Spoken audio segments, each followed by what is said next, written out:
Mercury, Mars, and the North Node are having a conversation this week. Hi friends, it's Emily with Emily T. Astrology, and I am your host for Hermes Speaks. This is your weekly astro check-in where we explore the current quality of time, as well as bring in some added mercurial insights through the written word and bibliomancy. This week, March 11th through the 17th, we see a series of conjunctions taking place between Mercury, Mars, and the North Node. On Friday the 13th, Mars is conjoining the North Node in Pisces at 8 degrees. On Sunday the 15th, Mars will conjoin Mercury retrograde at 10 degrees of Pisces, and by Tuesday, the 17th, Mercury retrograde will conjoin the North Node at 8 degrees of Pisces. So let's break this down a little bit. Mercury is our messenger god. Mercury, Hermes, represents how we think, how we process information, how we communicate. Mercury is also sometimes known as the psychopomp, or the trickster, or the mercantile and trade of information or of goods. Mars is our planet of action, will, drive, aggression, passion, conflict, war. One of Mars's significations is cutting or severing. Sometimes when it's time to end something, cut something out of our life, it is Mars that we call upon to help us cut or sever those ties. The North Node is a point in space that speaks to increase, most simply. Increase, augmentation, hunger. There's a quality of the insatiable with the North Node. There's also something of fate connected to the North Node. It is the head of the dragon. The North Node brings in a quality of manifesting, calling in, or hungrily increasing in our fates, particularly in the material, physical realms. We'll discuss how the North Node might be playing into this series of conjunctions between these three planets and points. But first, we need to talk about just Mercury and Mars. This is actually the fourth of 5 total conjunctions that are taking place between these two planets before they will make any other aspect to each other. The first conjunction between these two planets took place on October 19th, 2025 at 18 degrees of Scorpio. By November 12th, 2025, Mercury then retrograde conjoined Mars at 6 degrees of Sagittarius. On January 17th of this year, 2026, Mercury conjoined Mars again at 25 degrees of Capricorn. And then this will be the fourth conjunction between these two planets taking place on the 15th. Mercury retrograde conjoined Mars in Pisces, and the final of these 5 conjunctions will take place on April 20th, 2026 in Aries. So this conjunction between Mercury and Mars that's taking place in Pisces this week is part of a longer story arc between these two archetypal energies that spans 6 months or so, from October of last year through April of this one. So let's think back to those primary significations of Mercury and Mars. Okay, Mercury, the planet of communication, thought, our minds, information processing, the trickster planet, the sly psychopomp. Mars, the planet of action, will, drive, aggression, conflict, war, and severing. When we put these two together, what we might see with a Mercury-Mars conjunction is verbal arguments, cutting or biting words, perhaps debate, very active minds, passionate minds. Our thoughts might be active.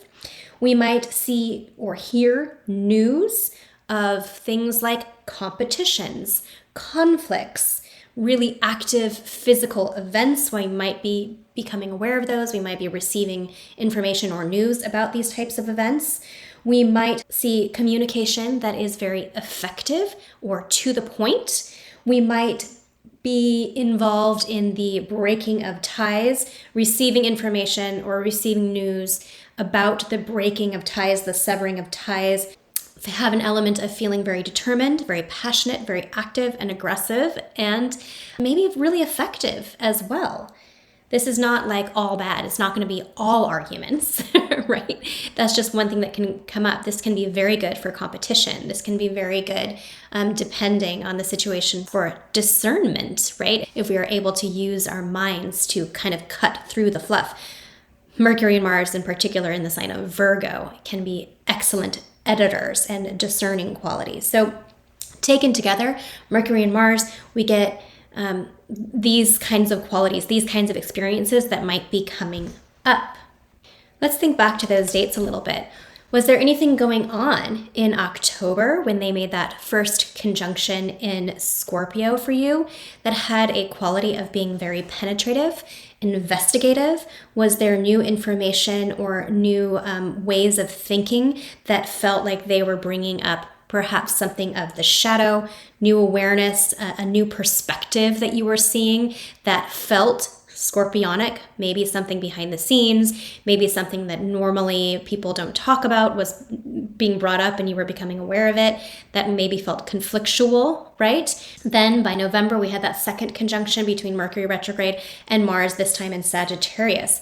Was there something around which you felt righteous? Was there righteous arguments, inspired conversation that was active and effective?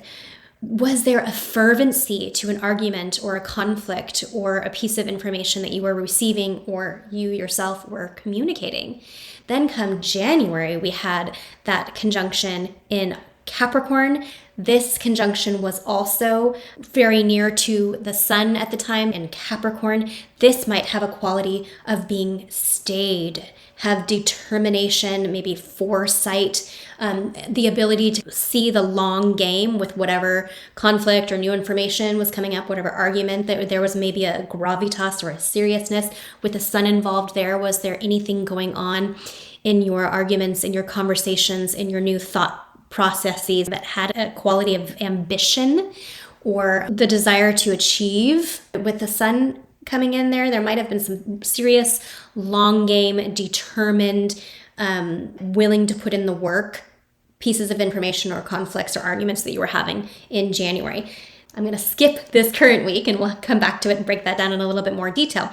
But by April, we'll have this final conjunction of these two planets taking place in the sign of Aries, and this time they will also be doing this dance with the planet Saturn in Aries.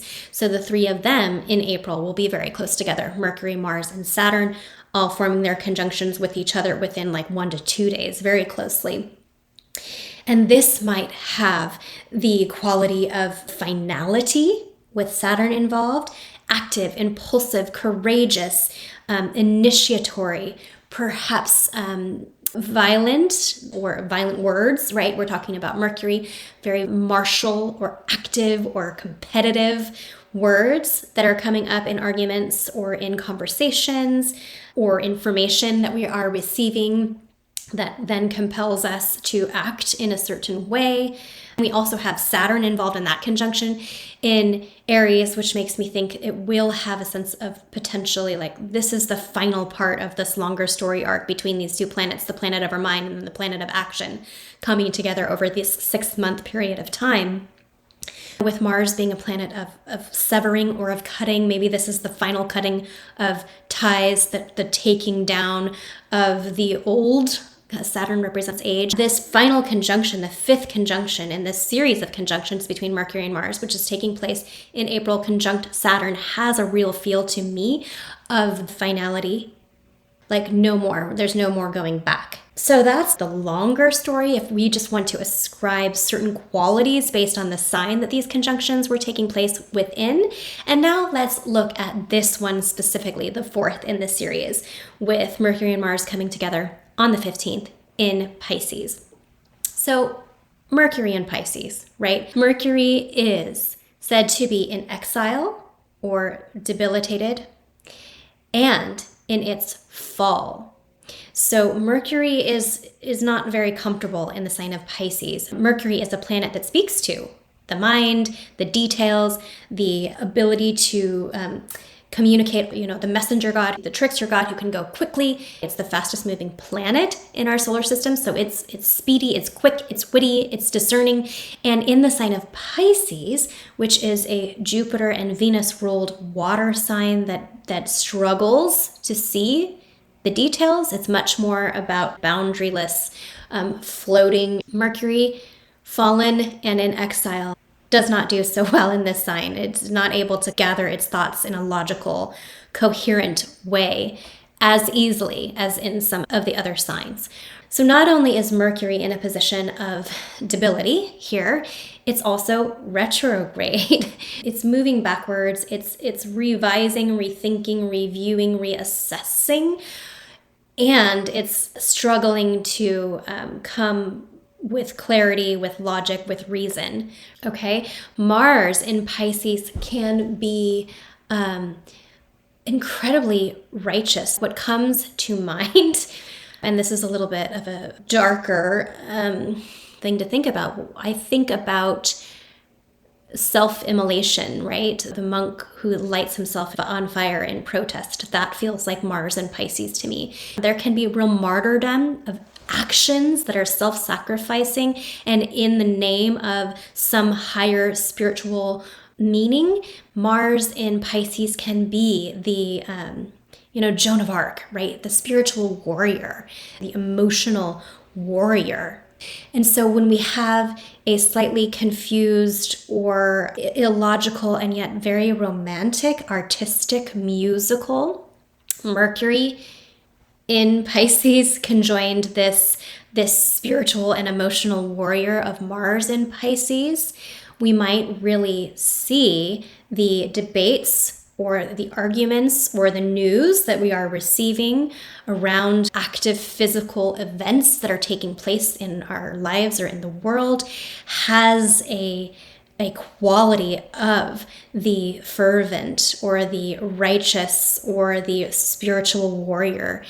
I could see this being a moment with these two planets. If you're a creative person or an artist, you get the idea and you make the great work of art, right? This feels like a wonderful time if you're a dancer, for example, to choreograph, to come up with something. You're going to dance it out. It could be beautiful. It could be inspired and artistic and non-linear, non-logical action that's creative, that's impulsive, that has an element of the warrior that's going to fight for a cause, right? So it could be that. It could also be very confusing, perhaps deceptive. It could be, with Mars involved, the desire to fight for something with conviction, and yet it lacks boundaries, it lacks reason. It feels like it could kind of blow up and get out of control fairly easily because there's so much conviction in that spiritual warrior archetype, but not a lot of groundedness. And then when we throw in the North Node, the head of the dragon, which in its most simple expression can be looked at as increase or augmentation, or insatiability, a hunger that can never be satisfied. This just feels like we might be in for an increase of fervent zealotry, really, an increase in news that's coming in, increase in communication that's potentially spirited and convicted, but confusing and illogical. Feels a little messy, I have to say. Feels a little messy, and yet we could really be propelled forward with a sense of inspiration and a connection to our convictions and spirituality that is beautiful. And or it could show up with kind of snowballing fervency and zealotry and conviction and arguments that spark like wildfire and go out of control fairly quickly. So let's see, how is this gonna shake out? And I encourage you, look back on those previous dates when Mars and Mercury came together before. Take a look. Was anything coming up around those times? Any piece of information or new way of thinking or new communication that you either gave or received that was an argument or that was effective or that was competitive or that was conflictual? What was going on? Is there a through line? Can you find it between those previous 3 dates and then whatever's coming up this time?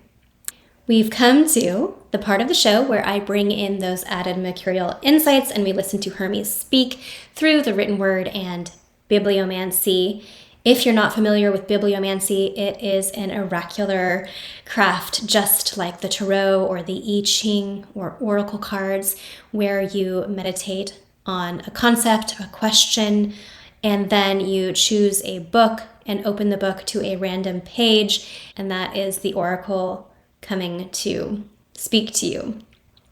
This week, I decided to pull from The Path Between the Seas, the creation of the Panama Canal from 1870 through 1914 by David McCullough. I go for a walk almost every day with my dog, and we usually walk along a long grassy stretch. There is a little free library on this street, and this day I happened to decide, okay, you know what, I'm going to see if there's a book in the little free library for my episode. I was already thinking about Mars, Mercury in the North Node and Pisces, and I got to the little free library, opened the door, and this was the first title that I saw, The Path Between the Seas, which felt like Piscean, obviously. I thought it seemed like the perfect one for this week's talk. I opened the book and I read this. Almost daily, La Libre Parole provided additional bits and pieces, bearing down heavily all the while on Jacques de Reynaud. It became the most eagerly read paper in France. Other Paris papers quickly took up the scent. To a powerful figure such as Arthur Meyer, publisher of Le Gallois, a royalist paper, the scandal was the long-awaited chance to topple the Republic, and so every new revelation was given full play.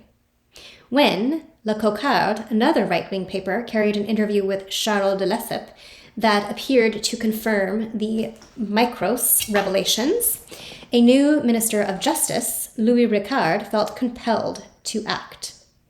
All either denied the allegations or refused to reply. Convinced of guilt, Prenay ordered the Commissioner of Police to see de Renac at his home at once and to confiscate all papers relating to his Panama dealings. For some unexplained reason, however, the commissioner allowed several days to pass before doing anything. When he appeared at de Renac's door in the fashionable Parc Monceau quarter, he was told the Baron had gone to the Riviera, so no papers were obtained. Drummond's charges, meantime, had become far more specific and detailed. It was plain that he had found a new inside source, somebody who knew precisely how the Panama business had been run. With the public outcry mounting, the Ministry of Justice was under tremendous pressure to act.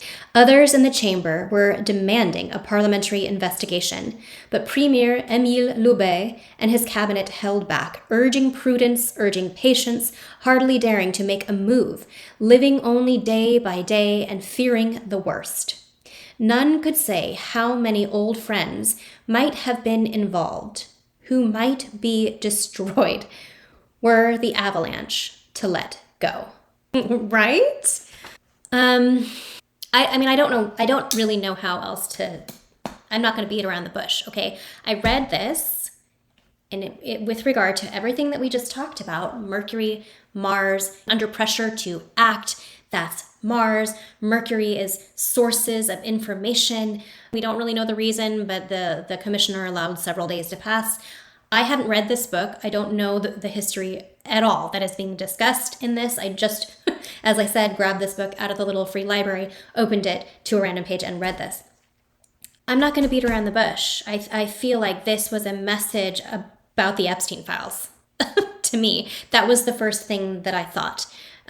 No one could know how deep and how many old friends were involved. I mean, it feels like I could be reading this with different names right now in our world.